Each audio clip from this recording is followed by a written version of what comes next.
எங்களின் உணர்வோடும் உயிரோடும் கலந்து வாழுகின்ற அன்பு சொந்தங்கள் அனைவருக்கும் வணக்கம். நீண்ட காலமாக நம் மண்ணில்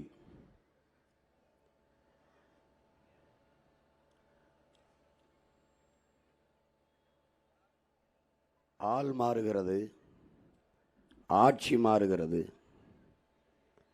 ஆட்சியின் முறை மாறவில்லை. ஒரு கட்சி அதை வீழ்த்தி இன்னொரு கட்சியை 5 ஆண்டுகளுக்கு அமரச் செய்வது, பிறகு அந்த கட்சியை தோற்கடித்து மற்ற கட்சியை 5 ஆண்டுகள் ஆளச் செய்வது, இது தொடர்ந்து 60 ஆண்டுகளாக நடந்து வருகிறது. ஆனால் ஆட்சியின் முறை மாறுகிறதா? அதே நிர்வாகம்தான், ஒரே கட்சி ஆட்சி முறை போலதான்.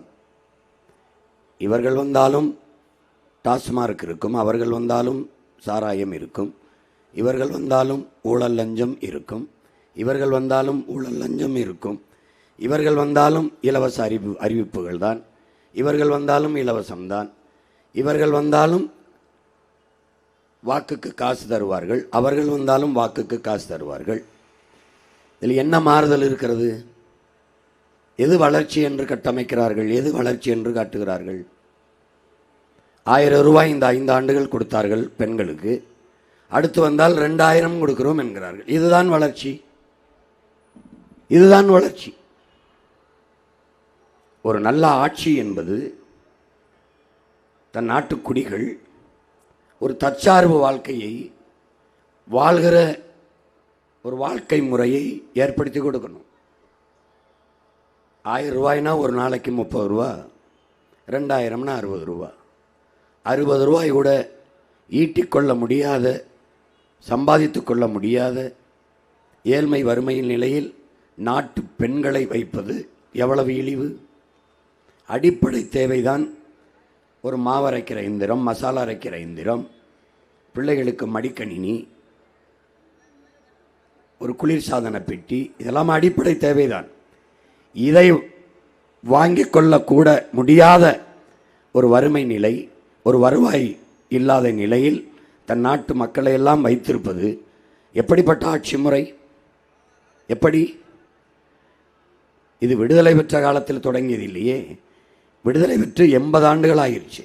மாறி மாறி இவர்கள் ஆட்சி செய்து ஒவ்வொரு ஆண்டும் வரும்போதும் இலவச அறிவிப்புகளையே செய்து கொண்டிருக்கிறார்கள் என்றால், அப்போ எந்த மாறுதலும் இல்லை, மக்களின் வாழ்க்கை தரத்தில் எந்த உயர்வும் இல்லை, எந்த மாற்றமும் இல்லை, எந்த முன்னேற்றமும் இல்லை என்பதை நாம் பார்க்கணும். அப்போ இதை மாற்றணும்.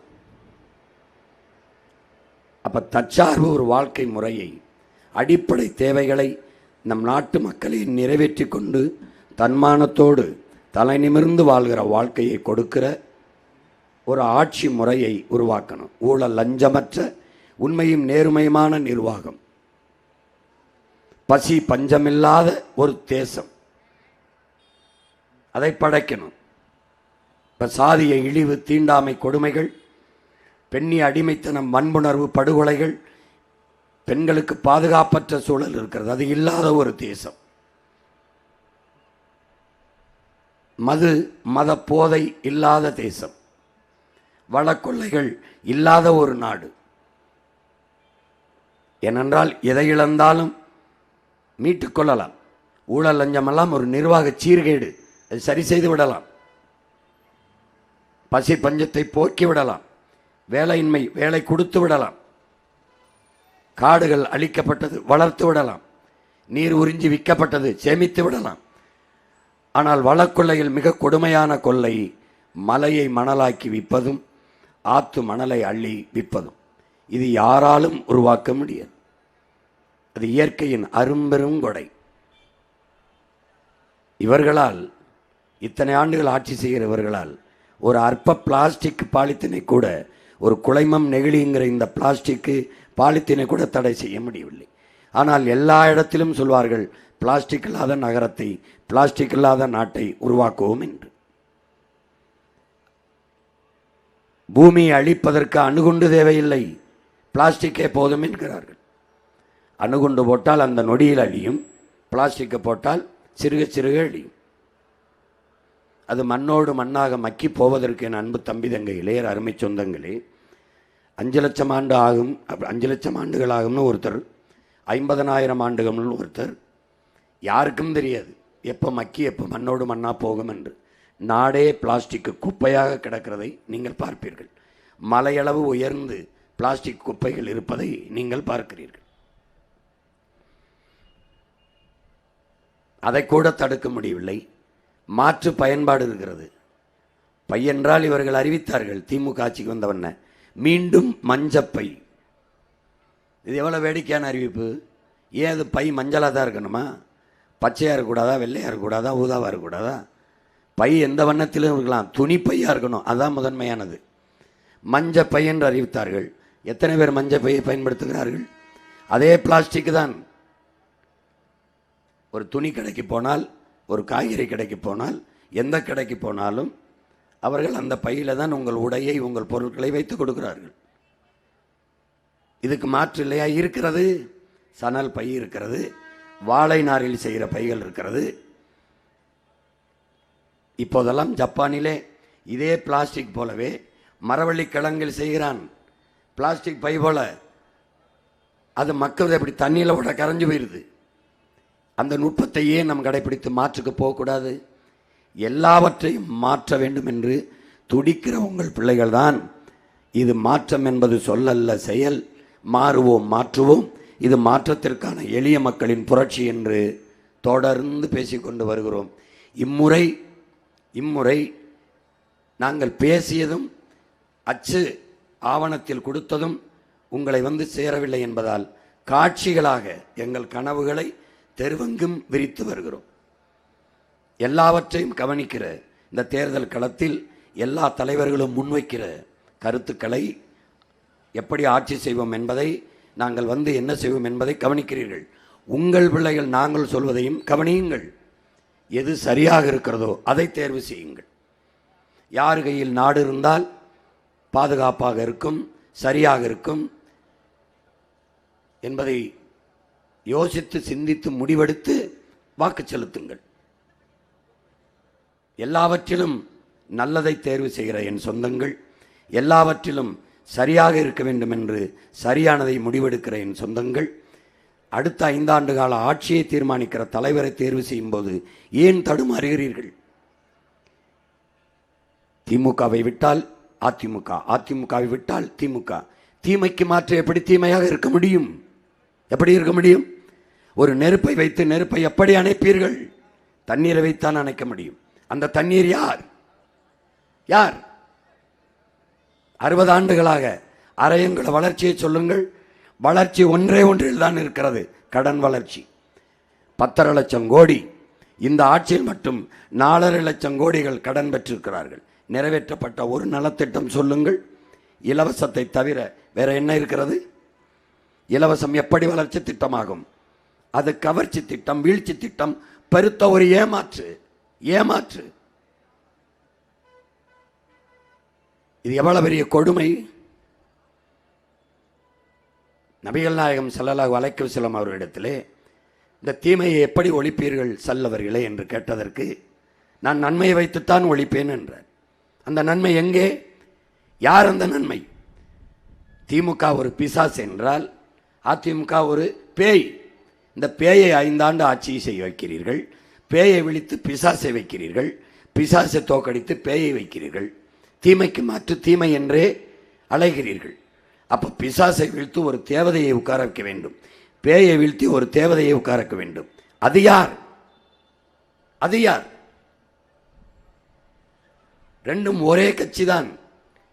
அதிமுகவில் இருக்கிற 11 திமுகவில் இருக்கிற 11 அமைச்சர்கள், இன்று இருந்த அமைச்சர்கள் அதிமுக கட்சிக்காரர்கள். இன்று திமுக அதிமுகவிலிருந்து வந்து சேர்ந்தவர்களுக்கு பல பேருக்கு திமுக சட்டமன்றத்தில் நிற்க தேர்தலில் போட்டியிட வாய்ப்பு கொடுத்திருக்கிறது. ரெண்டும் ஒரே கட்சி, ஒரே கட்சி, ஒரே கொள்கை. அவர்களுடைய கல்விக் கொள்கை என்ன, பொருளாதார கொள்கை என்ன, வேளாண் கொள்கை என்ன, மருத்துவ கொள்கை என்ன, போக்குவரத்து கொள்கை என்ன, ஏதாவது ஒரு மாற்று சொல்லுங்கள். ஒரே கொள்கை தான். ஊழல் லஞ்சத்தில் கொள்கை என்பது கை கொள்ளும் அளவிற்கு கொள்வது, அதுதான் கொள்கை. வேற என்ன? ஊழல் லஞ்சத்தின் மூலம் பணத்தை சுரண்டி சுரண்டி கொழுப்பது, பதுக்குவது, ஒதுக்குவது, அதை பாதுகாக்க அந்த பணத்தையே மக்களுக்கு வாக்குக்கு கொடுத்து வாக்கை பறித்து திருப்பி அதிகாரத்துக்கு வருவது. திருப்பி தேர்தல் வரும்போது முதல்ல 500 ரூபாய் கொடுத்தோம், மக்கள் கோபமாக இருக்கிறார்கள், இப்போ 1000, மக்கள் ரொம்ப கோபமாக இருப்பார், மறுபடியும் 2000. வேற என்ன? வேற என்ன மாறுதல் நடந்திருக்கிறது என் அன்பு சொந்தங்களே? இதை எப்போது மாற்றுவீர்கள்? எப்போது மாற்றுவீர்கள்? உலகங்களும் மாறுதல்கள் எப்படி வந்திருக்கிறது என்பது வரலாற்றை நீங்கள் வாசிப்பதில்லையா? இதுவரை இல்லை, இப்போது தேடுங்கள். உள்ளங்கையில், உங்கள் உள்ளங்கையில் தான் உலகம் இருக்கிறதே, உள்ளங்கையில் தான் ஒரு ஊடகம் இருக்கிறதே, கையிலேயே டிவி இருக்கிறது. தட்டுங்கள், உங்கள் மகன் சொல்வதை தேடுங்கள். சீமான் சொல்லுகிறானே, அவன் தம்பி தங்கையில் சொல்லுகிறார்களே, இது நடக்கிறதா பாருங்கள். அது ஏன் இங்கே நடக்கவில்லை என்று எண்ணுங்கள், கேள்வி எழுங்கள். ஏன் இப்படி இந்த நாடு போல நம் நாடு இல்லை என்று எண்ணி பாருங்கள். மாற்றம் என்பது, புரட்சி என்பது வரலாற்றின் பக்கங்களை நிறைத்திருக்கிற வார்த்தை மட்டுமல்ல என் அன்பு சொந்தங்களே. சாதாரண மக்கள், நீங்களும் நானும் நிகழ்த்தக்கூடிய நிகழ்கால நிஜம் என்பதை என் அன்பு சொந்தங்கள் புரிந்து கொள்ள வேண்டும். வண்டி நிறைய குப்பை இருந்தாலும் அதை கொளுத்துவதற்கு யாரும் வண்டி நிறைய நெருப்பெடுத்து செல்வதில்லை. ஒரு தீப்பெட்டி, ஒரு தீக்குச்சி தான். கொளுத்தினால் பற்றி எரியும் குப்பை. உங்கள் மகன் 36 லட்சம் தீக்குச்சிகளை வைத்திருக்கிறேன், கொளுத்தி எரிக்கிறேன். ஒரு புரட்சி தீயை இந்த மண்ணிலே பற்ற வைக்கிறேன், அநீதிக்கு எதிரான ஒரு புரட்சி தீயை. அதைத்தான் இறைமகன் இயேசு சொல்லுகிறார். அநீதிக்கு எதிரான புரட்சியை பற்ற வைக்கவே நான் இந்த மண்ணில் வந்தேன், புரட்சி தீயை பற்ற வைக்கவே இந்த மண்ணிற்கு வந்தேன் என்கிறார். அதைத்தான் உங்கள் மகன் செய்கிறேன். இங்கே பேசிய என்னுடைய தம்பி பாலமுரளிவர்மன் சொன்னார், எந்த பிரச்சனைக்கு போராடவில்லை, எந்த துறையில் போராட்டம் இல்லை. போக்குவரத்து தொழிலாளர்கள் பழைய ஓய்வூதியம் போராட்டம், உயிர்காக்கும் மருத்துவ பெருமக்கள் போராட்டம் ஊதிய உயர்வுக்கு, ஆசிரியர் பெருமக்கள் பணி நியமனம், பணி நிரந்தரம், தேர்வு எழுதிவிட்டு தேர்ச்சி பெற்ற பிள்ளைகள் 12,000 பிள்ளைகள் ஆசிரியர் பணிக்கு பணி நியமனம் வீதியிலே, மாற்றுத் திறனாளிகள் வீதியிலே, சேவை தேவதைகளாக இருக்கிற செவிலிய பெண்கள், நர்ஸ் வீதியிலே, அறிவை வளர்க்கும் அறிவு கருவறை ஆசிரியர் பெருமக்கள் வீதியிலே, சமவேளை செய்கிறோம் சம்பளம் கொடுங்கள் என்று வீதியிலே, உழவர் குடிமக்கள் வெம்பாடு வட்டு விளைய வைத்த நெல்லை அகவிலையை கொடுத்துவிட்டு கொள்முதல் செய்து சேமிப்பு கிடங்கில் சேமியுங்கள் வீதியிலே, சாலையிலே.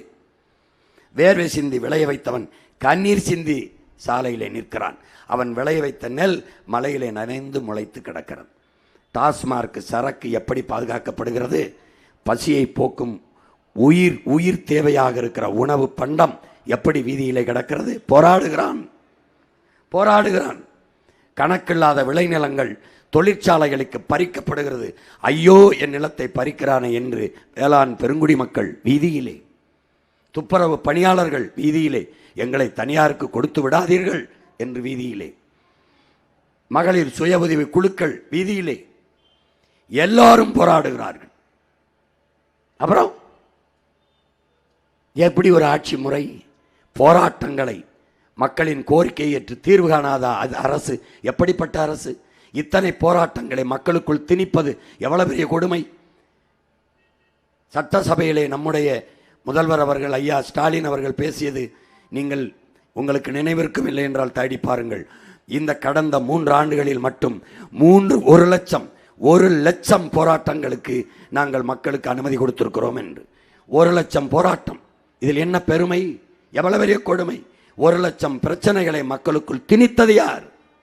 இது என்ன ஆட்சி முறை? எப்படி சகிக்கிறீர்கள்? பிரச்சனையை தீர்க்க வேண்டிய அரசு பிரச்சனைகளை திணித்து கொண்டு இருக்கிறது. இது யார் சரி செய்வது? இப்ப இந்த தேர்தலில் போட்டி யாருக்கு? இலவசம் 2000 2500 தரவே மாட்டேன் 20,000 ஈட்டிக் கொள்கிற வேலை வாய்ப்பையும் வருவாய் பெருக்கத்தையும் தருவேன். ஒரு பக்கம் 3 தான் இலவசம். அண்டா, மிக்சி, குண்டா, பிரிட்ஜு அதெல்லாம் கிடையாது. கல்வி தருவேன், ஆகச் சிறந்த கல்வி. கல்விக்கேற்ற வேலையை தருவேன், அதற்கு ஏற்ப சம்பளம் தருவேன். அதை வைத்து வாழ்கிற பெருமை மிக்க வாழ்வை தருவேன். தன்மானமிக்க தமிழினத்தை தலை நிமிர்ந்து தன்மானத்தோடு கையேந்தாது வாழ வைப்பேன். அறிவை வளர்க்கும் கல்வி கட்டணமில்லாது உலகத்தரத்திற்கு. உலகத்திலே கல்வியிலே சிறந்த நாடு பின்லாந்து, 2வது தென்கொரியா, 3வது சிங்கப்பூர். நம்புங்கள், உங்கள் மகன் இந்த 3 நாட்டையும் முந்திக் கொண்டு போய் என் தமிழ்நாட்டை வைப்பேன். அடுத்து மருத்துவம், உயிர்காக்கும் மருத்துவம். என் மக்களுக்கு தரமான, சமமான, சரியான மருத்துவத்தை கட்டணமில்லாமல் கொடுப்பேன். எப்படி கொடுப்பேன்? உலகத்தில் தலை சிறந்த மருத்துவங்களை கொடுக்கிற நாடுகள் பிரிட்டன், அமெரிக்கா, சீனா, ரஷ்யா, ஏன் சிங்கப்பூர், மலேசியா கூட மிகச்சரியான மருத்துவத்தை கொடுக்குது. பிரான்ஸ் கொடுக்குது. உங்களுக்கு தெரியுமா, நம்முடைய ஐயா எழுத்தாளர் பிரபஞ்சன், அவருக்கு இதய நோய் வந்து விடுகிறது, இதயத்தில் அடைப்பு. அரசு மருத்துவமனைக்கு போக விரும்புகிறார், பணமில்லை. அவருடைய நண்பர்கள் எல்லாம் சேர்ந்து, வேண்டாம், அங்கு போனால் மருத்துவ தரம் இருக்காது, அதனால் தனியார் மருத்துவமனைக்கு போகலாம் என்றால் 6 லட்சம் ரூபாய் கேட்கிறார்கள் அந்த இதய அறுவை சிகிச்சைக்கு. அப்போது அவர் எழுதுகிறார், எனக்கு நண்பர்கள் இருந்தார்கள் நிறைய, அவர்கள் ஆளுக்கு கொஞ்சமாக பணம் போட்டு என்னுடைய இதய அறுவை சிகிச்சையை வெற்றிகரமாக நிகழ்த்தி விட்டார்கள். அதன் பிறகு அவர் பிரான்ஸுக்கு செல்கிறார். அவர் மகன் அங்கு இருக்கிறார். அவர் மகனை பார்க்க சென்றவர் பிரான்ஸ் மருத்துவமனைக்கு உடல் பரிசோதனைக்கு, மெடிக்கல் செக்கப் ஒரு தடவை சோதித்துக் கொள்ளலாம் என்று தன் மகனோடு பிரான்ஸ் மருத்துவமனைக்கு செல்கிறார். சென்று வந்த அந்த மகன் எழுதிய கடிதத்தை தான், கட்டுரையைத்தான் இப்போது நான் சொல்கிறேன். இந்த பிரான்ஸ் நாட்டில் இருக்கிற மருத்துவ தரம் என் நாட்டு மக்களுக்கு என்று கிடைக்கும் என்று ஏங்கினேன் என்கிறார். என்கிட்ட பணம் இருந்துச்சே, எனக்கு நண்பர்கள் இருந்தாங்க, நான் தனியார் மருத்துவமனை போய் உயிரை காப்பாற்றிக்கிட்டேன், ஆனால் ஏழை எளிய மக்கள் என்ன செய்வார்கள் என்று. இந்த நிலையை உங்கள் மகன் மாற்றுவேன். உலக தரத்திற்கு சரியான, சமமான, தரமான மருத்துவத்தை என் நாட்டு மக்களுக்கு கொடுப்பேன். முதலமைச்சருக்கு, முதல் குடிமகனுக்கு, பிரதமருக்கு என்ன மருத்துவம் கிடைக்குதோ அது திருவள்ளூரில், அது அம்பத்தூரில், அது ஆவடியில், அது அனங்காபுத்தூரில், கடைகோடியில் இருக்கிற சாதாரண மகளுக்கும், மகனுக்கும், பாட்டிக்கும், தாத்தனுக்கும், அப்பனுக்கும் கிடைக்கிற வைக்கல. நான் பிரபாகரன் மகன் இல்லை, எழுதிவை நான் செய்வேன். 1 ரூபாயானாலும் 1 கோடியானாலும் கட்டணமில்லாமல் ஆகச் சிறந்த மருத்துவத்தை செய்வேன். சேவை என்பது இதுதான், ஆட்சி என்பது இதுதான், மக்களுக்கு கொடுக்க வேண்டிய அடிப்படை இதுதான். இது தரம், கட்டணம் இல்லாமல் தருவேன். இது 2 தான். பிறகு நீர், குடிநீர். தண்ணீர் மனித தேவை அல்ல, உலக உயிர்களின் உயிர் பால், உயிர் தேவை.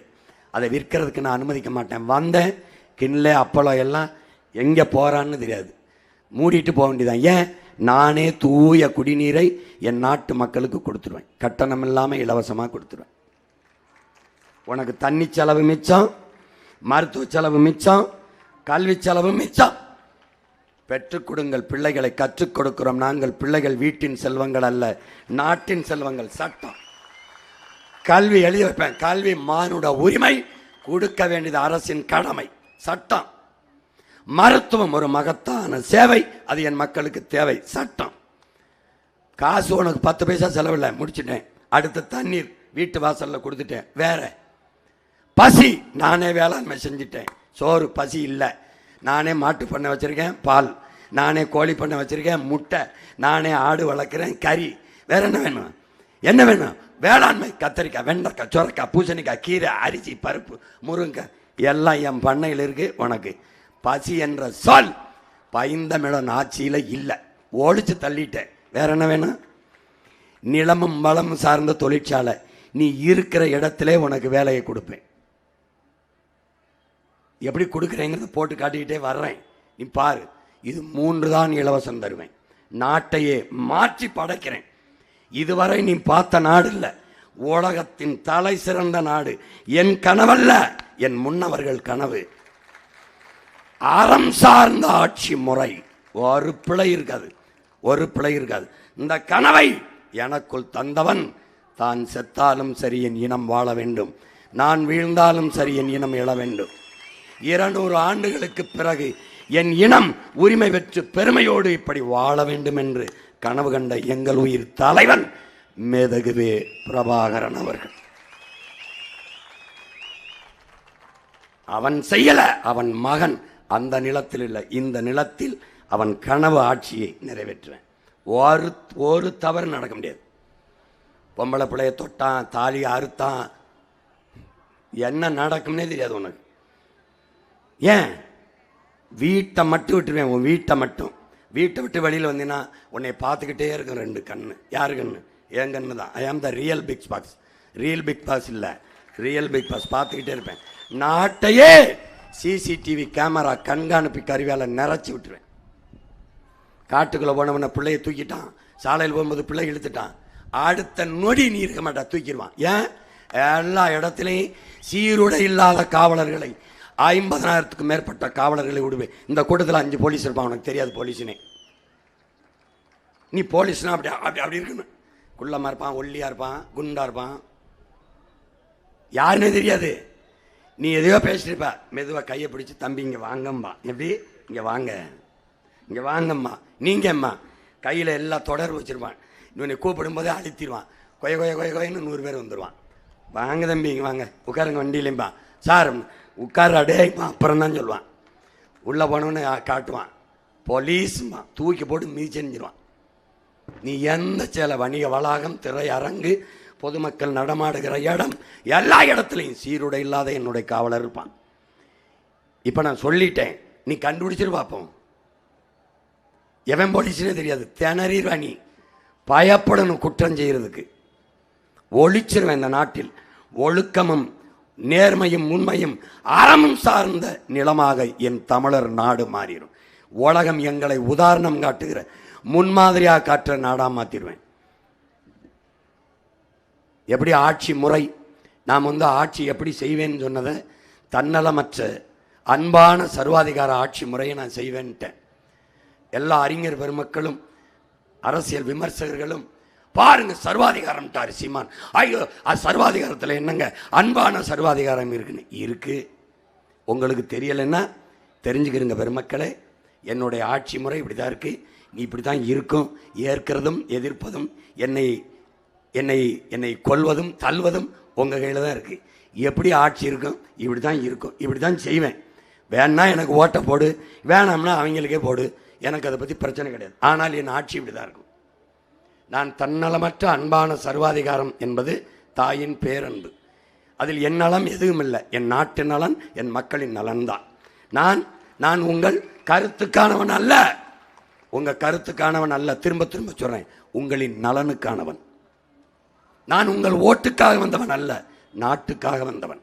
உங்களின் வாக்கை பற்றி கவலைப்பட்டவன் அல்ல, போட்டா போடு போடல.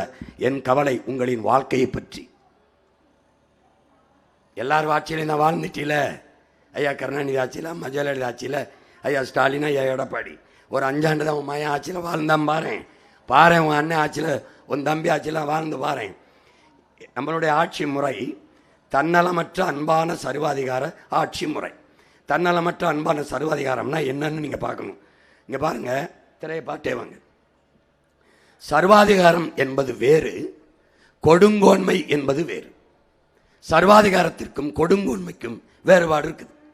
இப்போ நீங்கள் சர்வாதிகாரம் என்னவென்ன, அது உடனே ஹிட்லர் மாதிரியோ, ஹிட்லர் செஞ்சது சர்வாதிகாரம் இல்லை, கொடுங்கோன்மை. புரியுதா? ரெண்டுக்கு வேறுபடுத்திக்கணும், வேறுபடுத்தி தெரிஞ்சுக்கணும். சர்வாதிகாரம் என்பது வேறு, கொடுங்கோன்மை என்பது வேறு. தீவிரவாதம் என்பது வேறு, பயங்கரவாதம் என்பது வேறு. ரெண்டையும் போட்டு குழப்பிடக்கூடாது. தீவிரவாதம் வேற, பயங்கரவாதம் வேற. சர்வாதிகாரம் வேற, கொடுங்கோன்மை வேற. பாருங்க, எது சர்வாதிகாரம், எது பயங்கரவாதம், எது தீவிரவாதம், எது கொடுங்கோன்மை என்பதை விளக்குறேன் பாருங்க. இப்போ இந்த பாருங்க, இது தீவிரவாதம்னா மக்கள் தங்கள் கோரிக்கையை வச்சு போராடி கொண்டே இருக்கிறார்கள். தீவிரமாக அந்த கோரிக்கையை நிறைவேற்றும் வரை போராடுறாங்க. 15 நாள் 20 நாள். இப்ப ஜல்லிக்கட்டுக்காக 1 மாத காலம் போராடிட்டே இருந்தோம். அந்த போராட்டம் தீவிரமடைகிறதும்பா. தீவிரமாக மக்கள் போராடுகிறார்கள். அதுக்கு பேர் என்ன? தீவிரவாதம். புரியுதுன்னு நினைக்கிறேன். பயங்கரவாதம்னா என்ன? போராடுகிற மக்களின் கோரிக்கையை ஏற்று அதை நிறைவேற்றாமல் தடியடி நடத்துவது, துப்பாக்கி குடித்து சுட்டுக் கொள்வது, இது பயங்கரவாத தீவிரவாதம் அல்ல, பயங்கரவாதம். புரியுதுன்னு நினைக்கிறேன். ஒரு கருத்தை இங்க பாருங்க, தீவிரமா போராடுறது, தீவிர ஈடுபாடு, முனைப்பான ஈடுபாடு, முழு ஈடுபாடு, அதெல்லாம் தீவிரவாதம். இப்போ சட்டமன்றம் தீவிரமா வாதிடுறது. ஒரு எதிர்கட்சி, உங்க ஆட்சியில் அதை செய்தீர்களா, இல்லை நீங்கள் செய்தீர்களா, நீங்கள் திருடவில்லையா, நீங்கள் ஊழல் செய்யவில்லையா, இந்த சண்டை போட்டுக்கிறாங்கல்ல, இது தீவிரவாதம். புரிஞ்சிருச்சுன்னு நினைக்கிறேன். இப்போ சட்டமன்றம், அடுத்து நீதிமன்றம். இப்போ நாடாளுமன்றத்தில் வாதம். அப்ப நாடாளுமன்றத்தில் தீவிரமா ஒருத்தர் இந்த கட்சி உறுப்பினர் அந்த கட்சி உறுப்பினர் வாதிட்டு இருக்கிறது தீவிரவாதம். தீவிரமாக வாதிடுவது தர்க்கம். அடுத்து பட்டிமன்றம்.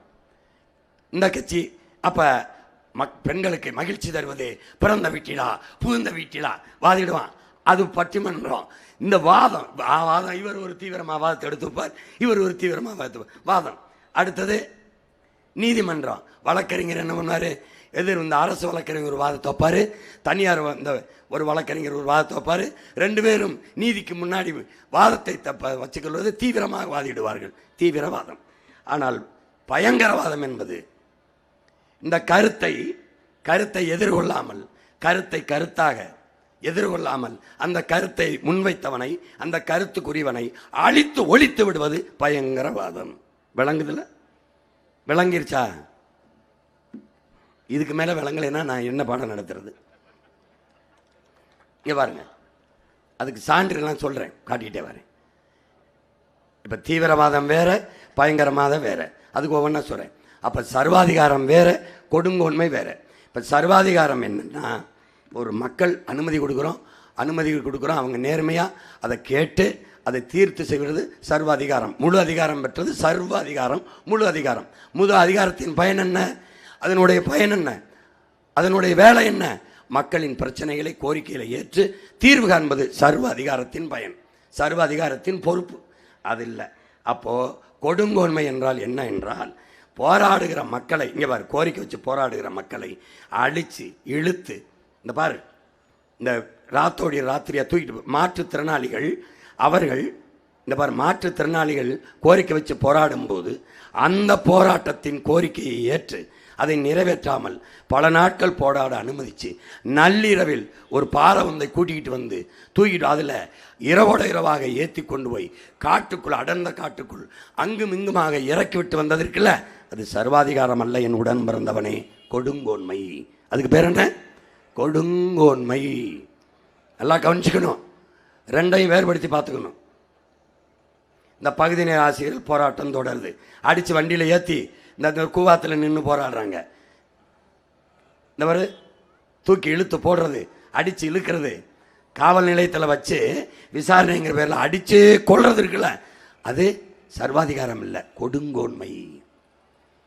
கொடுங்கோன்மை, அது கொடுமையான பயங்கரவாதம். அது விளங்குதுன்னு நினைக்கிறேன். இதுக்கு மேலே கேள்வி யாரும் கேட்கக்கூடாது, புரிஞ்சுக்க. சும்மா உட்காந்துக்கிட்டு சர்வாதிகாரின்ட்டார், அப்படிதான் ஆட்சி செய்வேன், போட்டா போடு, போடலைன்னா போ. இந்த பாரு, இந்த சிஏஏ போராட்டத்துக்கு அடிச்சு இழுத்துட்டு போறது பாரு. கோரிக்கையை ஏற்கிறியா இல்லையா?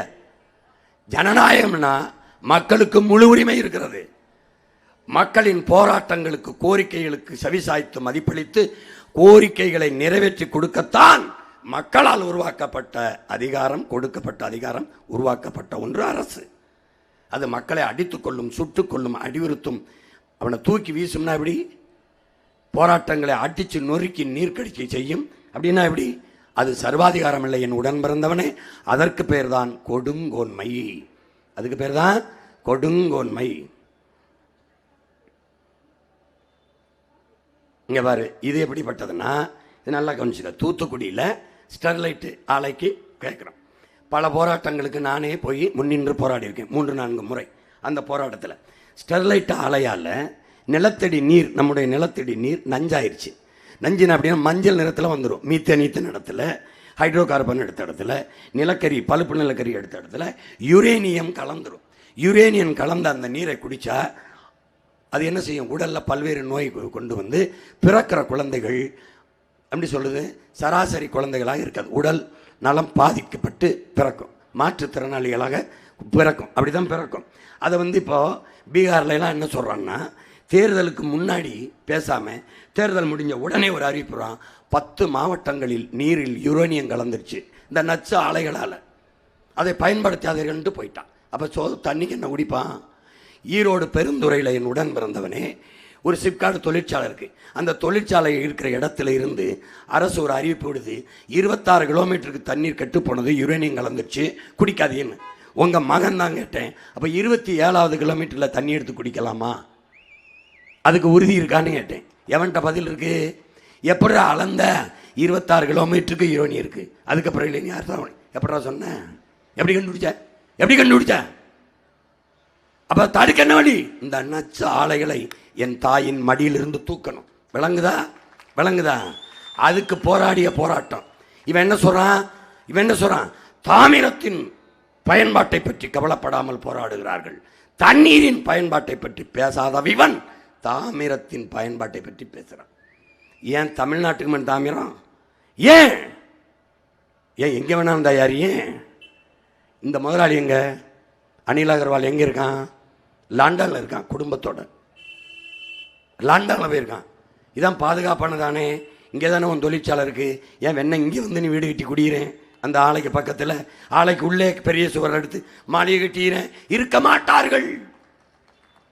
மாட்டார்கள் அதிகாரிகள். அது பாதுகாப்பானதான், ஒரு பிரச்சனையும் இல்லை.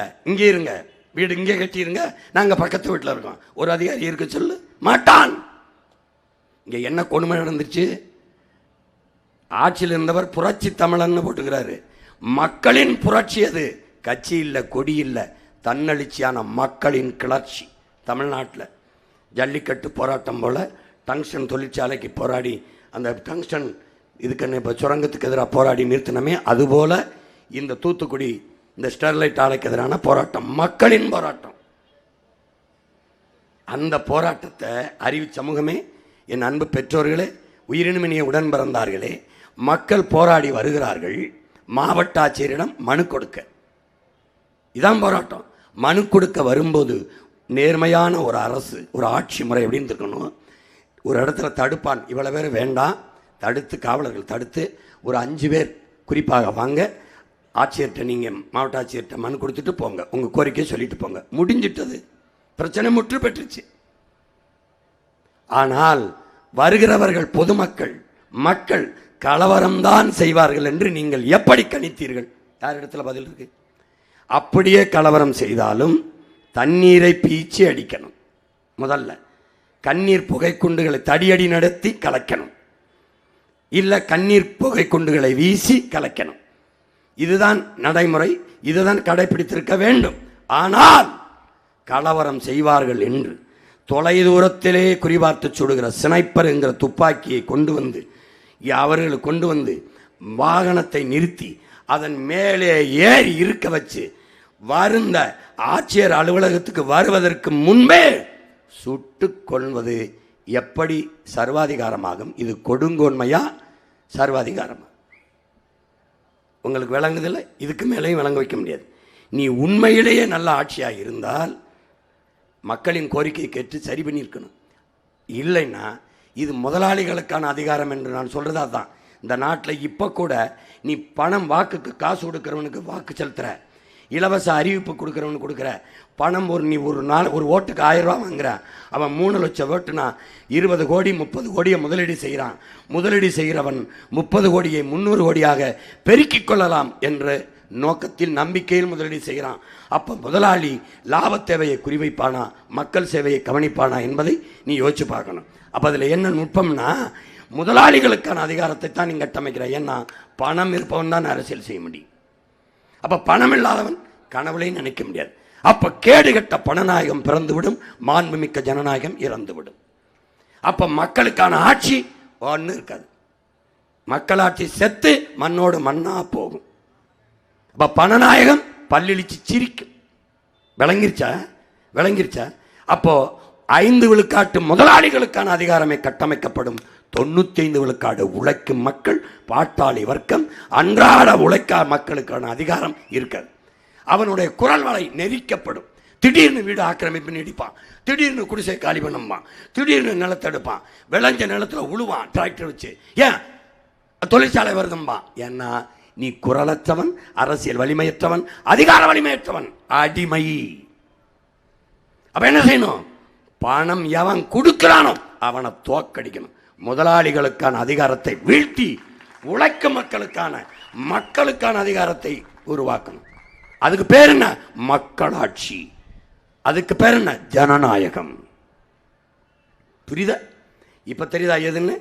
இந்த துப்பாக்கி சூடு நடத்தினவை யார், சுட சொன்னவை யார், இதுவரை தெரியாது.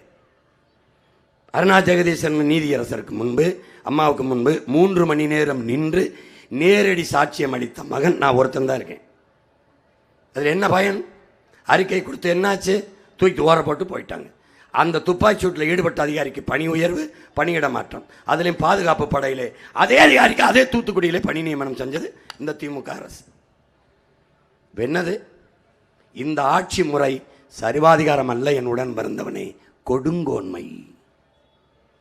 இப்போ சர்வாதிகாரத்திற்கும் கொடுங்கோன்மைக்கு வேறுபாடு உனக்கு தெரிஞ்சிருச்சு. அது தூத்துக்குடி துப்பாக்கி சூடுதான்.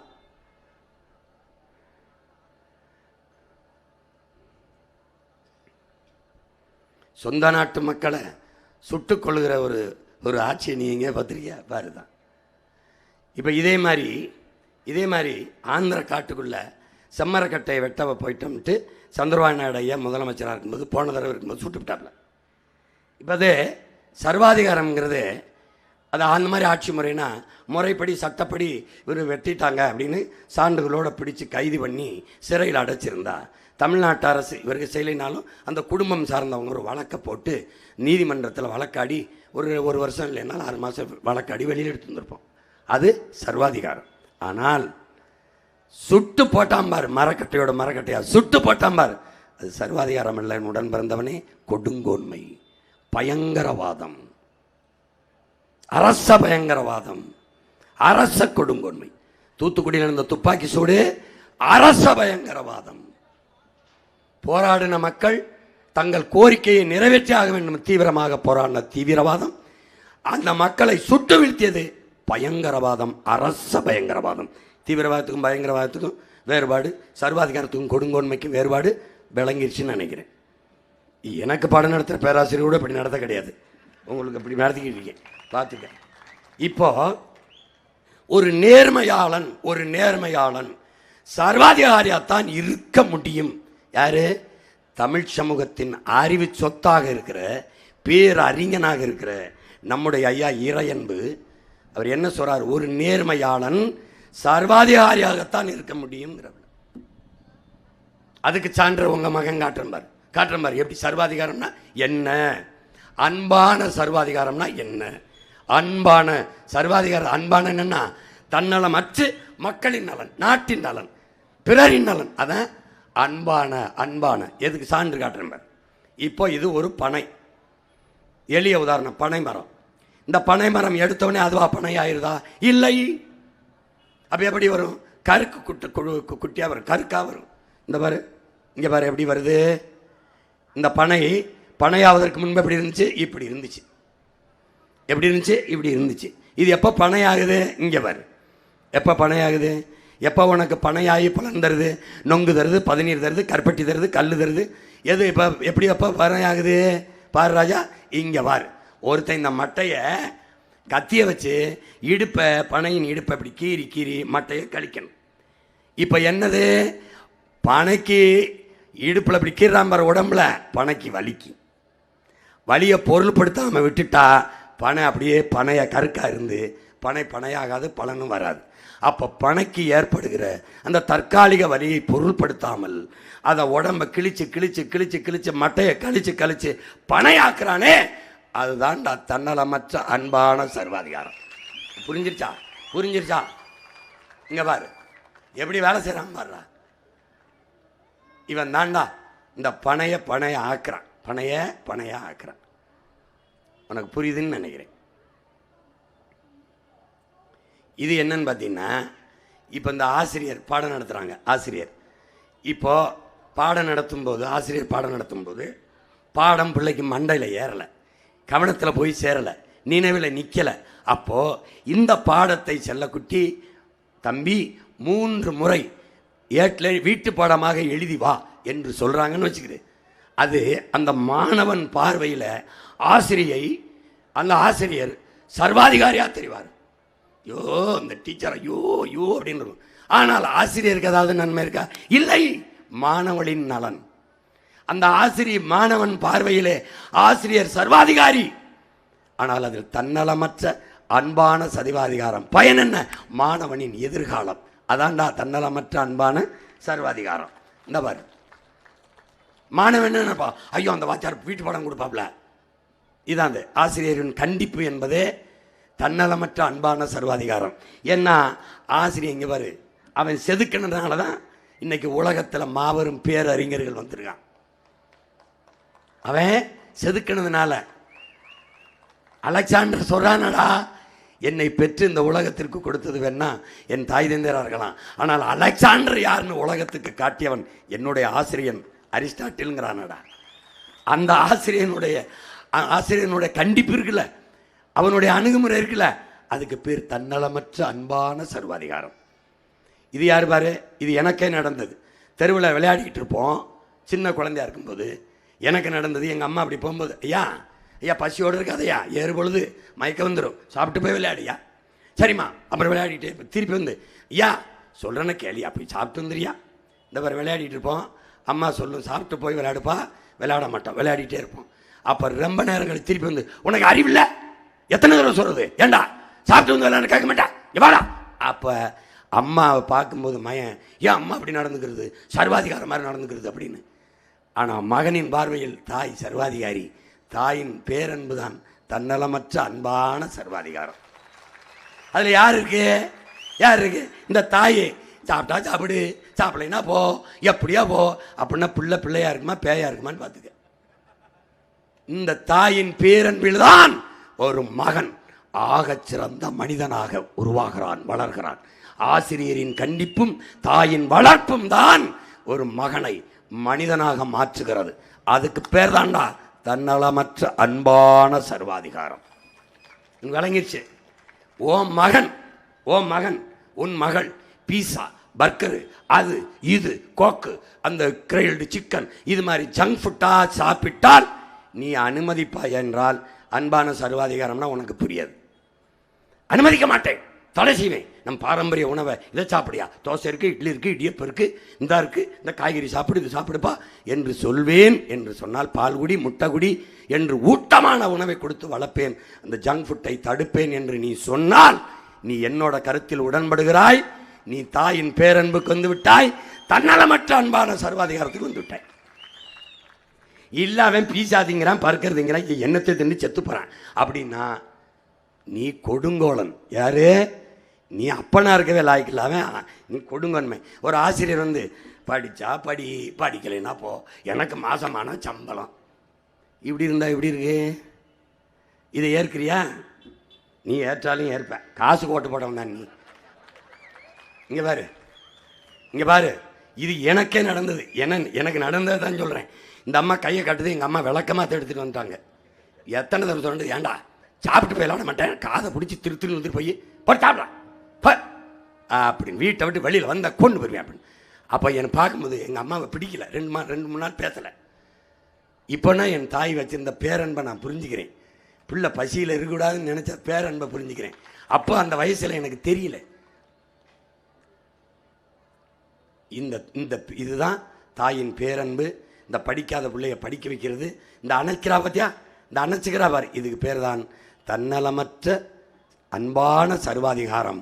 தன்னலமற்ற அன்பான சர்வாதிகாரம் என்பது என் அன்பு பெற்றோர்களே, என் அருமை உடன் பிறந்தார்களே, தாயின் பேரன்பு. தாயின் பேரன்பான ஆட்சி முறையைத்தான் உங்கள் மகன் இந்த மண்ணிலே நிகழ்த்துவேன் என்கிறேன். இந்தா ஊற்றா பாருங்க. இதான் இந்த அன்புக்கு பேர் தான் தன்னலமற்ற அன்பான சர்வாதிகாரம், தாயின் பேரன்பு. இப்போ இன்னும் ஒரு உதாரணம், இந்த குழந்தை இருக்கு பாருங்க. இந்த குழந்தை மருத்துவமனையில் படுத்திருக்கு, சாக கிடக்குது. மருத்துவர் டாக்டர் கையில் ஊசி இருக்கு. ஊசியை போட்டால் குழந்தை பொழைக்கும், போடும்போது குழந்தைக்கு வலிக்கும். குழந்தைக்கு வலிக்குமேனு வலியை பொருள்படுத்தி ஊசியை போடாமல் போயிட்டா குழந்தை பொழைக்காது. வலியை சற்று நேரம் வலிக்கிற அந்த வலியை பொருள்படுத்தாமல் போட்டால் குழந்தை பொழைக்கும். அப்போ வலியை பார்க்காமல் ஊசியை போட்டு குழந்தையை பொழைக்க வைக்கிற முயற்சி இருக்குவாரு, அதான்டா தன்னலமற்ற அன்பான சர்வாதிகாரம் ஆட்சி. இப்போ போட்டு வருவார். சாக கிடக்கு, பெற்றோர்கள் அழுகிறாங்க, கையில் ஊசி மருந்து இருக்கு, போட்டால் வலிக்கும், போட்டால் பொழைக்கும், போடும்போது வலிக்கும், போட்டால் தான் பொழைக்கும். அப்போ வலியை பொருள்படுத்தாமல் போட்டா என்ன ஆயிருது, குழந்தை பொழைக்குது. இப்போ இந்த செயலுக்கு பேர் தான், இந்த மருத்துவரின் தன்னலமற்ற சேவைக்கு பேர் தான் தன்னலமற்ற அன்பான சர்வாதிகாரம். இந்த ஆட்சி முறையைத்தான் உங்கள் மகன் இந்த நாட்டில் கொடுப்பேன் என்று சொல்கிறேன். இதற்கு முன்னாடி யார் கொடுத்துருக்கா? இந்த நம்ம தாத்தே. யாரு? நம்ம தாத்தே. வேற எங்கேயும் போகாத, இங்கே பார். இதுக்கு முன்னாடி தமிழ்நாடு நம்ம அரசு இதான் முன்னெடுக்குது. இது என்னமோ காட்டுறேன் நினைக்காத, முத்திரையா, தமிழ்நாட்டு அரசு முத்திரை நம்ம ஆட்சிக்கு வரும்போது இப்போ இருக்கிறத எடுத்துடுறோம். ஏன் இதை வைக்கிறான்? தமிழனின் பெருமை வள்ளுவ பெருமகனார் தான். உலகம் முழுமைக்கும் ஏற்றுக்கொள்ளப்பட்ட ஒரு மறையை தந்த மகான் நம்முடைய முன்னவன். வள்ளுவன் தன்னை உலகினுக்கே தந்து வான்புகள் கொண்ட தமிழ்நாடு. அதை உலகத்துக்கு சொல்ல என் பாட்டனை உட்கார வச்சு புறப்போக்கும் எல்லா உயிருக்கும் வச்சு, என்னுடைய உற்ற உயிர் தோழனாக இருக்கிற காளையை வச்சு, என்னுடைய தேசிய மரமாக இருக்கிற பனையை வச்சு, உயிர் தேவையாக இருக்கிற நெல்லை கீழே வச்சு, நாங்கள் யாருங்கிறது இந்த நாட்டின் தேசிய விலங்காகவே இருக்கிற புலியை வச்சு, அந்த அசோக சக்கரத்துக்கு கீழே வச்சு, தமிழ்நாடு அரசு கிடையாது, தமிழ்நாட்டு அரசு முத்திரை. ஏன் எல்லாத்தையும் மாத்துறேன், எல்லாத்தையும் தலைகளாக மாத்துறேன். 5 தலைநகர் இப்போ எல்லாம் ஆமாம் அமெரிக்காவில் அங்கே இருக்கு இங்கே இருக்குன்னு காட்டினோன்னே ஆமாம் அது இருந்தால் நல்லா தான் இருக்கும். நான் சொன்னதுக்கு பிறகு ஐயா ஸ்டாலின் திருச்சியை 2ஆம் தலைநகராக மாற்றுவோம். நாங்கள் என்ன செய்கிறோம், மொத்தமாக அவங்க எல்லாரையுமே மாற்றிடுறோம். இங்கே என்ன கவனிக்கிறோம்னா, இந்த தத்துவத்தை படித்து பாரு. குறைஞ்சபட்ச ஜனநாயகத்தை நிறைவேற்ற வேணும், அதிகபட்ச சர்வாதிகாரம் தேவைப்படுகிறது. குறைஞ்சபட்ச ஜனநாயகம் இருக்கும்ல, அதை நிறைவேற்றக்கூட அதிகபட்ச ஜனநாயகம் தேவைப்படுது. கீழ்ப்படியை கற்றுக்கொள்ளாதவன் கட்டளை எடுக்கிற தகுதியை பெறமாட்டான். தன்னை தாழ்த்தி கொள்ள தயாராக அவன் தலைமை ஏற்கிற தகுதியை பெறமாட்டான். இதான் உலகம் முழுக்க இருக்கிற தத்துவங்கள். இப்போ எது ஒன்றையும் இழக்க தயாராக இல்லாதவன் பிரிதொன்றை அடைய முடியாது. கட்டுப்பாடற்ற சுதந்திரமற்ற கட்டுப்பாடும் சரியாக வராது. இதுக்கு சான்று இங்கே பாரு. இதை எப்படி சொல்றாரு நம்ம ஐயா சாலை இறந்தலினார், சேதாரம் இல்லாமல் நகை செய்ய முடியாது, சிலரேனும் சாகாமல் பகை வெல்ல முடியாதுங்கிறப்பல. இங்கே பாரு, இப்போ வேக கட்டுப்பாடு வச்சிருக்கோம். இப்போ 60 கிலோமீட்டர் அந்த வேகத்தில் நீ போகணும் அப்படின்னு வச்சுக்கிட்டீங்கன்னா 60 கிலோமீட்டரில் தான் போகணும். நல்லா கவனிச்சுக்க. அதுக்குள்ளே ஒரு 1/2 கிலோமீட்டர் வேகம் கூட போயிட்டீங்கன்னா கூட அங்கே இங்கே வர வேக கட்டுப்பாட்டு அறை எங்கே இருக்கும். இந்த மாதிரி வீதியில் நிற்கிற டிராஃபிக் போலீஸ் இருக்காது நம்ம ஆட்சியில். குளிரூட்டப்பட்ட கண்ணாடி அந்த ஊரில் ஆவடியில் போட்டு காட்டுறேன். ஆவடியில் இங்கே நேரம் இல்லை, அங்கே என்ன ஒன்று உட்காந்துருப்பாப்ல. நீ போகும்போது ராஜா எல்லா பக்கமாக வளைவை போட்டு கண்காணிப்பு கருவியை பொருத்திருப்பேன். கீழே ஒன்று மேலே ஒன்று இப்படி ஒன்று அப்படி ஒன்று, தப்பிக்கவே முடியாது. அப்படி சரன்னு தாண்டி போனோன்னே கிங் அங்கே அவருக்கு வரும்.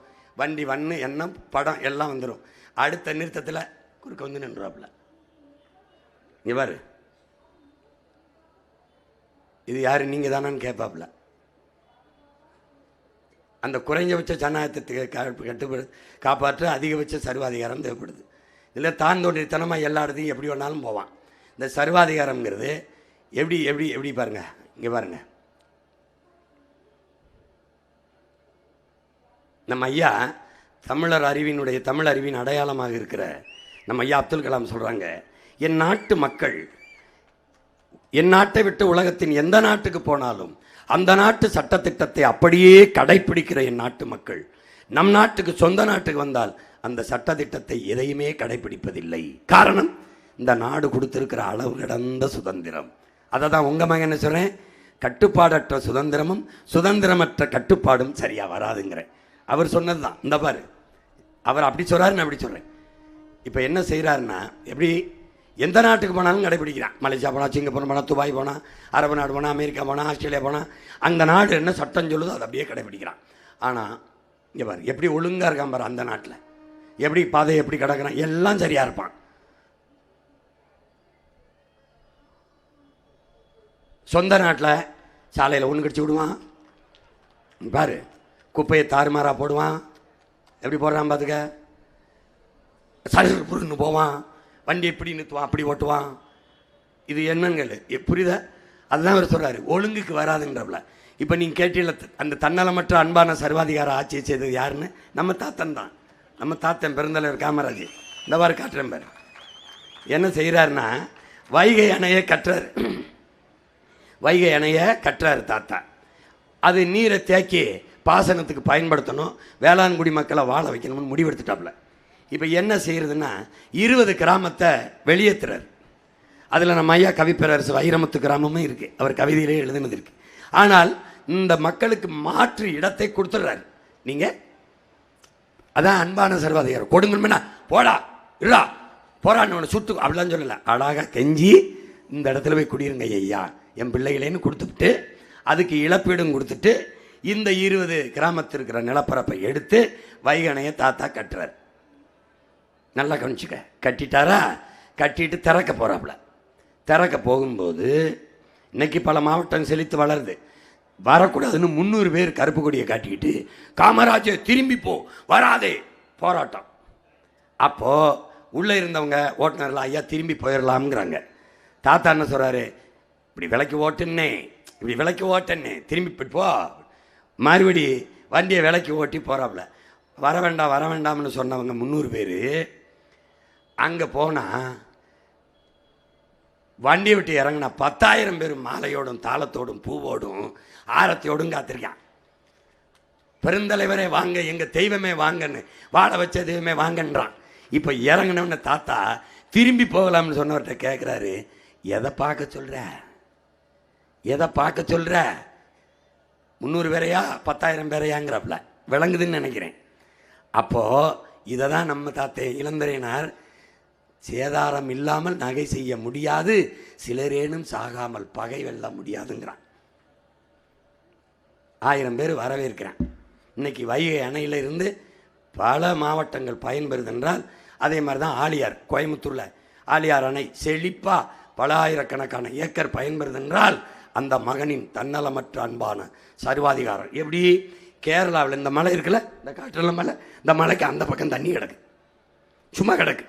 அந்த தண்ணியை இங்கிட்டு கொண்டு வரணும்னா இந்த மலையை குடஞ்சி உள்ளே போகணும், குடஞ்சி உள்ளே போகணும். 2-3 கிலோமீட்டருக்கு மேலே உள்ளே போயிட்டோம்னா, இந்த மலையை அறுத்து உள்ள 4-5 கிலோமீட்டருக்கு போய் அங்கிட்டு போயிட்டா அந்த இது வழியே தண்ணி ஓடியாந்துடும். ஓடியாந்தா இங்கே அணையை கட்டி தடுத்து நம்ம ஆலியார் அணை இருக்குல்ல, அதை நம்ம பயன்படுத்திடலாம்னு நினைக்கிறாப்புல. இப்போ அவர் கட்டினது அந்த அணை.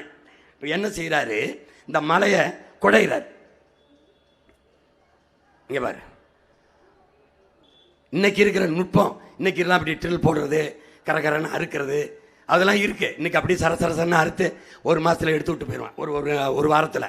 ஆனால் அன்னைக்கு அந்த நுட்பமில் வெடிகுண்டு வச்சு, சின்ன சின்ன வெடிகுண்டு வச்சு தான் இருக்கணும், கடப்பாறை இந்த சுத்தியில் வச்சு பேத்து அப்படி போகணும். அப்போது அது கடும் பணி. அப்போது அவர் என்ன முடிவெடுக்கிறாரு, இது கடினம்தான் ஆனால் வழி இல்லைன்னு முடிவெடுத்து, உள்ளே போயிட்டு திருப்பி வந்தால் பணம், இல்லைன்னா பணம், இதுதான் நிலைமை. அதை கவலைப்படாமல் குறைஞ்சது ஒரு 200 பேர் 300 பேர் இறந்துருப்பான். அவன் உயிரை கொடுத்து நமக்கு நீரை கொடுத்தான். இந்த மாதிரி தாத்தா இப்படி பண்ணி அந்த மலையை குடஞ்சி போய் அந்த பக்கம் இருக்க தண்ணியை கொண்டு வந்துட்டான்டா. இதாண்டா ஆலியார் அணை. இந்த செயல் தாண்டா தன்னலமற்ற அன்பான சர்வாதிகாரம். அவன் செத்து எத்தனை ஆண்டுகள் ஆயிடுச்சு, இன்னும் அந்த மண் செழிப்பாக இருக்குன்னா நம்ம தாத்தன் கட்டுன அணைடா. அவன் செஞ்ச அந்த செயல்றான், அந்த செயல் தன்னலமற்ற அன்பான சர்வாதிகாரம். அடுத்து பாரு, இவன் யாரு, சீன புரட்சியாளர் மா செத்துங்கு, மாவோன்னு நம்ம சொல்லுவோம். இவன் மஞ்சள் நதின்னு ஒரு நதி அந்த நாட்டில் வறுமையை போக்குது போடுது பாரு, சீனா மஞ்சள் நதி தெரியும். இந்த நதியை கொண்டு வர தண்ணியை கொண்டு வர பல ஆயிரம் பேர் இறந்துருக்கான். இப்படி போகும்போது செஞ்சேனை போகும்போது அவன் என்ன பண்ணுறான், சில பேர் இறந்து போயிடறான். இறந்தவர் போக இருப்பவர் முன்னேறுங்கிறான். எப்படி முழக்கத்துன்னு வைக்கிறான் பாரு. அங்கே போய் நின்ட்டான். பெரிய மலை இருக்குது, நம்ம தாத்தாவுக்கு முன்னாடி இருந்த மாதிரி பெரிய மலை இருக்குது. அந்த மலையை பார்க்கும்போது மாவை சொல்கிறாரு, மக்கள் 1,00,000 பேர், இந்த மலையை எப்படி தகர்க்கிறதுன்னு மக்கள் மலைக்கும் போது சொல்கிறாரு, மக்கள் நாம் தான் 1,00,000 பேர், கைகள் 2,00,000ங்கிறான். நம்பிக்கை கொடுக்குறான். அடா உடைகிறான். உடைச்சு தண்ணியை எடுத்துக்கிட்டு வந்து மஞ்சள் நதியை கொண்டு வந்து சீனாவை செழிக்க வைக்கிறான். இந்த செயலுக்கு பேர் என்ன? தன்னலமற்ற அன்பான சர்வாதிகார ஆட்சி. அதை தான் சேதாரம் இல்லாமல் அதை தான் போட்டிருக்கு. இப்போ இந்த போக்குவரத்து பேருந்து 60 பேர் போகிறீங்க, உங்கள் எல்லாருக்குமே பேருந்தை ஓட்ட தெரியும்னாலும் எல்லாரும் ஓட்டக்கூடாது, ஒரு ஓட்டுநர் தான் ஓட்டணும். எல்லாரும் ஓட்டினீங்கன்னா சரிங்க, இப்படி பிடிச்சிருப்பீங்கன்னா ஊர் போய் சேர மாட்டீங்க. எங்கே போய் சேருவீங்கன்னு பாரு. எங்கே போய் சேருவீங்க?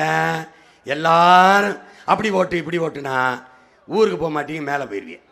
இந்த கப்பல் இருக்குல்ல, 1000 பேர் போகிற கப்பல்னாலும் ஒரு மாலுமி தான் ஓட்டணும். கப்பலில் இருக்க எல்லாரும் கப்பலை ஓட்டணும்னு நினச்சா நீ கரை சேர மாட்டா ராஜா. அதுதான் இந்த ராஜா சர்வாதிகாரம், ஒழுங்கு. இவன் பார் உலகத்தில் உனக்கு முன்மாதிரி. 1 கோடி எறும்புனாலும் ஒரே மூளையாகத்தான் இயங்கும். எப்படி போகிறான் பாரு. இப்படி நீ சாலை விதி எப்படி பாரு, ஒரே மாதிரி நடந்து போவான். ஒரே மாதிரி இப்படி போகிறது அப்படி போகிறது குறுக்க போகிறது, ஒருத்தர் இடிச்சுக்கிட்டு பாரு எப்படி ஓடுறான் பாரு. ஒரே மாதிரி முன்னாடி ஒரு எறும்பு போகுதுன்னா தலைமை எறும்பு, அது எப்படி எங்கே தண்ணிக்குள்ள போனால் தண்ணிக்குள்ள போகும், மரத்து மேலேன்னா மரத்து மேலே போகும், பாறையிலேன்னா பாறையில் போகும், எங்கே போகுதோ போகும். ஒரே மூளையாக தான் இயங்கும். இதுதான் ஒழுங்கு, சமூக ஒழுங்கு, நெறி. இதுக்கு பேர் தான் தன்னலமற்ற அன்பான சர்வாதிகாரம். குறுக்க பேசாத, நான் சொல்றத கேளு, செய், சொல்றேன்ல, அதுதான் புரியுதா? அதுதான் இந்த ஒழுங்குபடுத்துறது. இப்போ ஓட்டப்பந்தயம் இருக்கு, அங்கே வெற்றி கோடு இருக்கு. எதுக்கு 2 கோடை போட்டு இந்த கோட்டுக்குள்ளே இந்த ட்ராக்குக்குள்ளே ஓடி போய் அந்த வெற்றி கோட்டை தொடணும்னு சொல்லணும். ஏன் சொல்லணும்?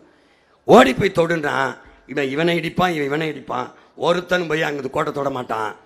இந்த பாரு, இந்த ஒழுங்கை எதுக்கு கொண்டு வரோம்? எதுக்கு இந்த ட்ராக்கை போடுறோம்? அந்த கோட்டுக்குள்ளே ஓடி போய் வெற்றி கோட்டை தொடு, அதான் ஒழுங்கு. அதான் ஒழுங்கு. இல்லைன்னா பாரு, இந்த ஒருத்தர் மோதி விழுந்தது மாதிரி. அப்போ அந்த ஒழுங்குக்கு பேர் என்ன? இந்த கோட்டுக்குள்ள ஓடுன்னு சொல்றதுக்கு பேர் என்ன? தன்னலமற்ற அன்பான சர்வாதிகாரம். விளங்கிருச்சு? விளங்கிருச்சு. அடுத்து பாரு, இந்த சிங்கப்பூர் மலேசியா இருக்குல்ல, இந்த சிங்கப்பூர் மலேசியா வந்து வெள்ளக்காரன் ஆட்சி காலத்தில் அன்டச்சபிலிட்டி சிட்டிஸ், தீண்டப்படாத நகரங்கள். அப்படி இருந்த நகரத்தை ஜாய்ஃபுல் சிங்கப்பூர், கலர்ஃபுல் மலேசியான்னு உருவாக்குனான்னா ஒரே ஒரு தலைவன் பாரு. அவன் யாருன்னு பாரு. இவன் யார் தெரியுதா? லீ குவான் யூ, மாபெரும் தலைவன். பெரும் கனவு கொண்டு தன் ஒற்றை அவன் சிந்தனையால் அந்த நாட்டை செதுக்கினான். சிங்கப்பூரை உன்னுடைய நாட்டில் ஒரு மாவட்ட அளவு தான் அது, உன் மாநிலத்தில். இன்னைக்கு உலகத்தின் தலை சிறந்த நாடாக கல்வியிலே, மருத்துவத்திலே, ஊழல் அஞ்சமற்ற நாடாக இருக்குன்னா அந்த ஒற்றை மகனின் மூளையில் இயங்குச்சு. அவன் ஆட்சி முறை தன்னலமற்ற அன்பான சர்வாதிகார ஆட்சி முறை. பாரு, அவன் refused to be cowed. We gave them the courage. To the young and to the not so old, I say, look at that horizon. Follow that rainbow. Would you mind if we stop for a while? I am calculating not in terms of the next election. I am calculating in terms of the next generation. என்ன சொல்றாரு தெரியுதா? இதை தான் நான் தமிழில் எப்படி சொல்றேன்னா, அரசியல்வாதிகள் எப்போதும் அடுத்த தேர்தலை பற்றி சிந்திப்பார்கள், தலைவர்கள் மட்டும்தான் அடுத்த தலைமுறையை பற்றி சிந்திப்பார்கள். எனக்கு நெக்ஸ்ட் எலெக்ஷன் முக்கியம் இல்லை, நெக்ஸ்ட் ஜெனரேஷனுங்கிறான். அதை தான் ஓ மகன் சொல்கிறேன். எப்படி சொல்கிறேன்? அடுத்த தலைமுறையை பற்றி சிந்திக்கிறேன், அடுத்த தேர்தலை பற்றி இல்லை.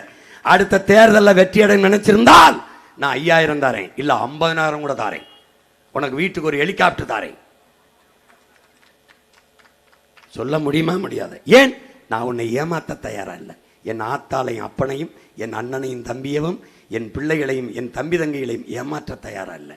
இதையெல்லாம் இந்த கொடுமைகளை மாற்ற வந்த மகன். அதனால சொராம்பார், எனக்கு வந்து நெக்ஸ்ட் ஜெனரேஷன்ரா, நெக்ஸ்ட் எலெக்ஷன் இம்பார்ட்டன்ட்டுங்கிறான். in terms of the next 100 years. 100 ஆண்டுகளுக்கு என் நாட்டை எப்படி பாரு, எப்படி உருவாக்குறான் பாரு அந்த நாட்டை. அதை விட பன்மடங்கு இந்த நாட்டை நான் உருவாக்கி காட்டல இம்பார்ட்டன்றான்.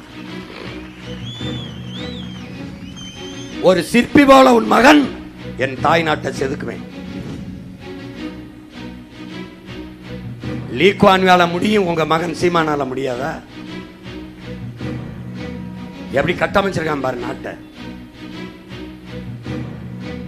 华语也不大流利，大家 அவன் என்ன சொல்றான், நம்ம பிள்ளைகளுக்கு தாய்மொழியிலே கல்வி கற்பிக்கப்படுங்கிறான். அதை தான் உங்க மகனும் சொல்றேன். பயிற்று மொழி தமிழ், கல்வி மொழி தமிழ், பாடமொழி ஆங்கிலம். உலகின் எல்லா மொழியும் எங்கள் விருப்ப மொழி.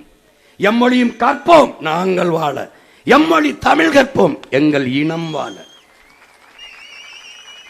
விரும்பினால் எம்மொழியும் கற்றுக்கொள்ளுவோம், ஆனால் எங்கள் மொழி தமிழ் மீது உயிருக்கு மேலாக பற்று கொள்ளுவோம். அதான் எங்கள் மொழி கோட்பாடு. 就了解 புரிஞ்சுக்கிடுச்சுன்னு நினைக்கிறோம். 减轻每一个儿女的负担。如果让这样的制度下去，新加坡的社会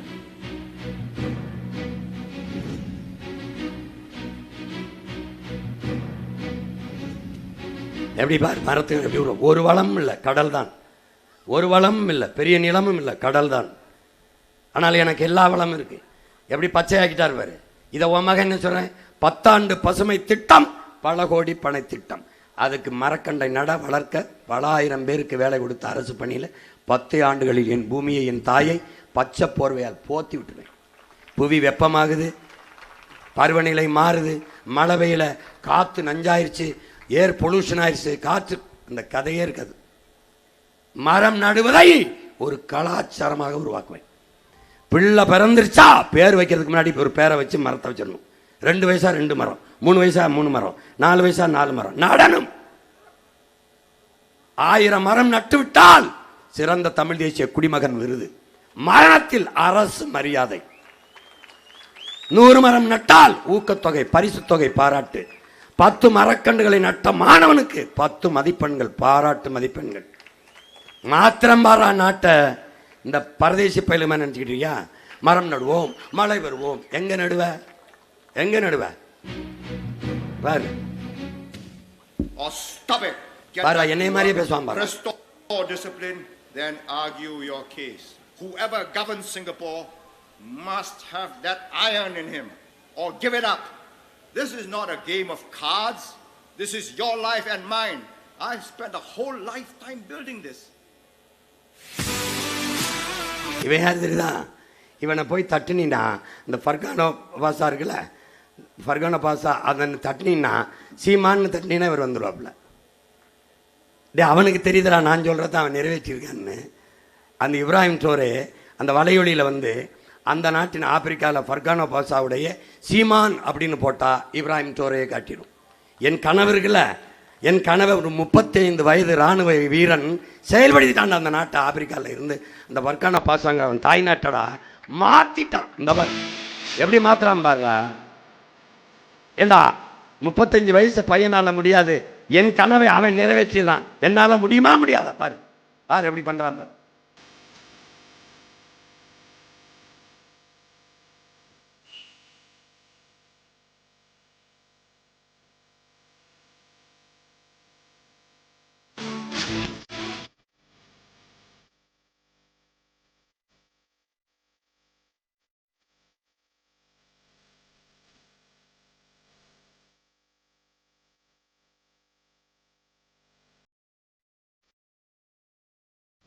எதனால அவனால முடியுது? தன்னலமற்ற அன்பான சர்வாதிகார ஆட்சியா. லீ குவான் யூவால ஏன் செதுக்க முடிஞ்சது? தன்னலமற்ற மக்களின் கருத்துக்கு இல்லை, மக்களின் நலனுக்கு. எங்க அப்பா என்ன சொன்னா, சொல்றது கேளியா, படியா, போயா, விளையாடியா. அதுதான்டா, அதான்டா தன்னலமற்ற அன்பான சர்வாதிகார ஆட்சி முறை. அந்த ஆட்சி முறைக்கு ஒற்றை சொல் தாயின் பேரன்பு. 2 வார்த்தையில், தாயின் பேரன்பு. அந்த ஆட்சியை உங்கள் மகன் தருவேங்கிறேன். இந்த ஆட்சி இருந்தால், இப்படி ஆட்சி இருந்தால் நாடு நல்லா இருக்கும்னா, இந்த மகனுக்கு ஒரு வாக்கை தந்து அதிகாரத்தை தான். ஓட்டை போட்டு நாட்டை என்கிட்ட கொடு, இல்லை எவனுக்கோ போட்டு எங்களை சுடுகாட்டில் போட்டு போ. அதை பற்றி பிரச்சனை கிடையாது.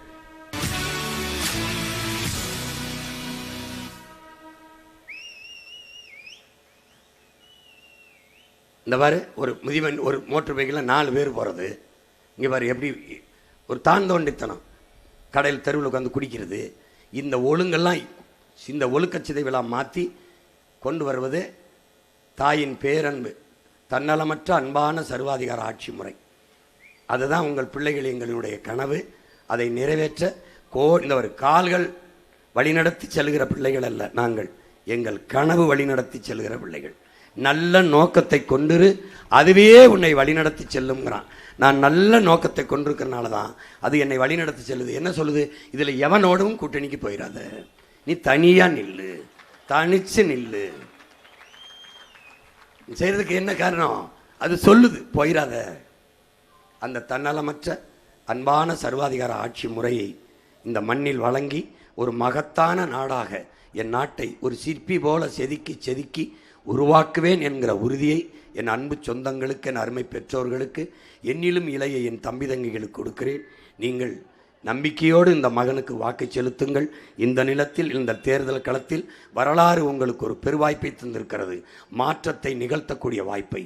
இந்த தேர்தல் ஒன்று தான் நமக்கு இருக்கிற மாறுதல், அதை மாற்றத்திற்கான தேர்தலாக பாருங்கள். இந்த களத்தில் போட்டியிடுகிற இந்த திருவள்ளூரிலே போட்டியிடுகிற என் அன்பு தம்பி செந்தில்குமார் MBA வழக்கறிஞர் அவர்களுக்கு விவசாய சின்னத்திலே வாக்கு செலுத்தி வெற்றி பெற செய்யுங்கள். அடுத்ததாக என்னுடைய அன்பு தங்கை பூந்தமல்லியில் போட்டியிடுகிற வழக்கறிஞர் மேகலா அவர்களுக்கு நீங்கள் விவசாய சின்னத்திலே வாக்கு செலுத்தி வெற்றி பெற செய்யுங்கள். அடுத்ததாக பொன்னேரி தொகுதியிலே போட்டியிடுகிற என் அன்பிற்கினிய தங்கை பொறியாளர் ராஜாத்தி அவர்களுக்கு வாக்கு செலுத்தி விவசாய சின்னத்தில் வெற்றி பெற செய்யுங்கள். அடுத்து மதுராவேல் சட்டமன்ற தொகுதியிலே போட்டியிடுகிற என் அன்பு தங்கை ரேவதி அவர்களுக்கு வாக்கு செலுத்தி விவசாய சின்னத்தில் வெற்றி பெற செய்யுங்கள். திருத்தணி தொகுதியிலே போட்டியிடுகிற ஆறுயிர் தம்பி சந்திரன் அவர்களுக்கு விவசாய சின்னத்திலே வாக்கு செலுத்தி வெற்றியிடுங்கள். அடுத்ததாக கும்மிடிப்பூண்டி தொகுதியிலே போட்டியிடுகிற என் அன்பு இளவல் வழக்குரைஞர் இரா ஸ்ரீதரன் அவர்களுக்கு விவசாய சின்னத்திலே வாக்கு செலுத்தி வெற்றி பெற செய்யுங்கள். அடுத்ததாக காஞ்சிபுரம் சட்டமன்ற தொகுதியிலே போட்டியிடுகிற கியாபை நம்முடைய முத்தமிழ் பேரறிஞர், முத்தமிழ் காவலர் தாத்தா கியாபை விஸ்வநாதனுடைய அன்பு பேத்தி வெற்றி செல்வி அவர்களுக்கு விவசாய சின்னத்திலே வாக்கு செலுத்தி வெற்றி பெற செய்யுங்கள். எங்களின் வெற்றி உங்களின் வெற்றி, உங்கள் பிள்ளைகளின் அதிகாரம் நம் மக்களுக்கான அதிகாரம். நீங்கள் செலுத்தும் ஒவ்வொரு வாக்கும் மொழி காக்கும், இனம் காக்கும், மண் காக்கும், மானம் காக்கும், மக்களின் நலன் காக்கும், வருங்கால தலைமுறை பிள்ளைகளின் வாழ்க்கையை பாதுகாக்கும். என் அன்பு சொந்தங்களே, விவசாய சின்னத்திற்கு வாக்களிப்போம், வருங்கால தலைமுறைக்கு வாழ்வளிப்போம் என்கிற உறுதியை ஏற்போம். புரட்சி எப்போதும் வெல்லும். உங்கள் பிள்ளைகள் எங்களின் வெற்றி அதை சொல்லும். இலக்கு ஒன்றுதான், இனத்தின் விடுதலை. இனம் ஒன்றாவோம், இலக்கை வென்றாவோம். தமிழ் தாய் வாழ்க, தலைவர் பிரபாகரன் வாழ்க, நாம் தமிழர்.